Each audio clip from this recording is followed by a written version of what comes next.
Hello, I'm Admiral Thad Allen, Commandant of the United States Coast Guard. I'd like to take a few minutes today to talk to our guardians, our men and women of the United States Coast Guard, for the extraordinary performance that's been carried out in support of Haitian relief operations following the devastating earthquake of the 12th of January. I think the world was stunned and looked in awe at the devastation that was wrought over Haiti.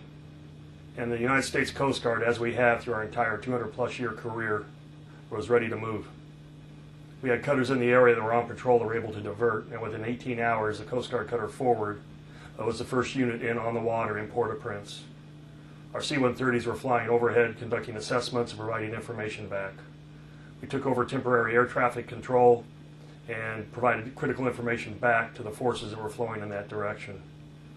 In the process of doing that over the next several weeks, our forces grew to nearly 1,000, at one point with 8 cutters deployed in theater, 5 fixed-wing aircraft, and 5 helicopters. Additionally, we deployed a Casa C-144 aircraft on its first operational deployment in such a mission. Everywhere, Coast Guardsmen were helping any way they could.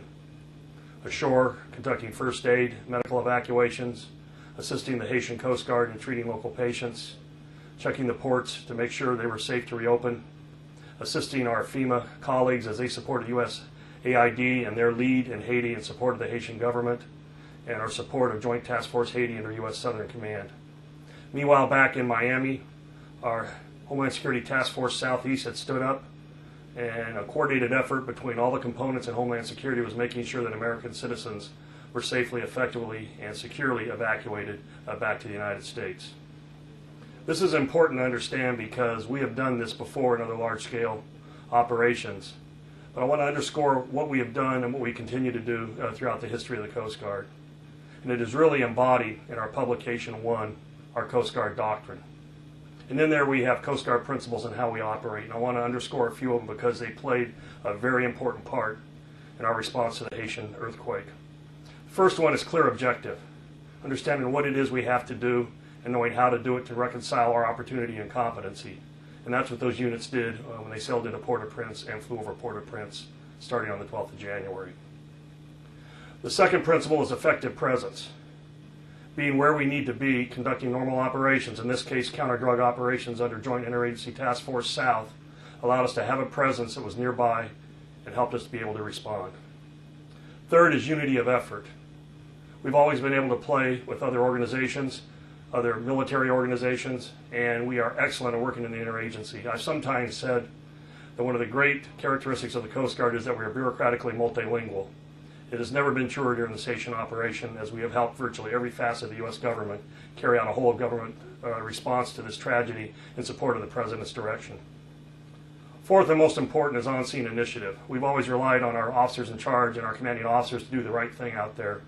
Never has it been more apparent when we have commanding officers anchored off Port-au-Prince, faced with devastation and injuries, using every asset they had available to relieve suffering and medevac folks that need to have urgent care that could not be completed on our Coast Guard cutters.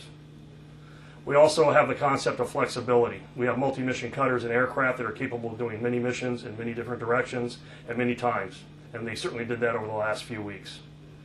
We also manage risk well. We only have a few assets, and we need to understand how they're properly placed.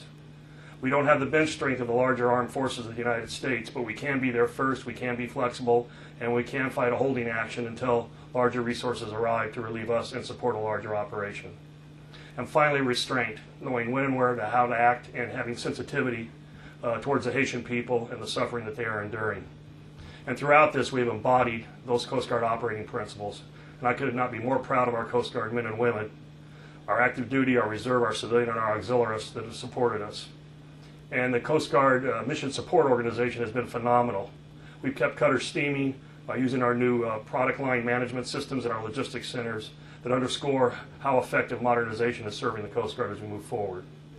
There will be difficult times in the days and weeks ahead, but I feel our men and women are up to the challenge. But I do want to take some time today to thank all of you for what you've done and let you know how proud I am of you and how you're serving your country. It's been reflected in the comments I've received from the Chairman of the Joint Chiefs of Staff, the Secretary of State, and many other senior leaders. We are responding to the call our President has put out, and you are performing superbly, and I thank you.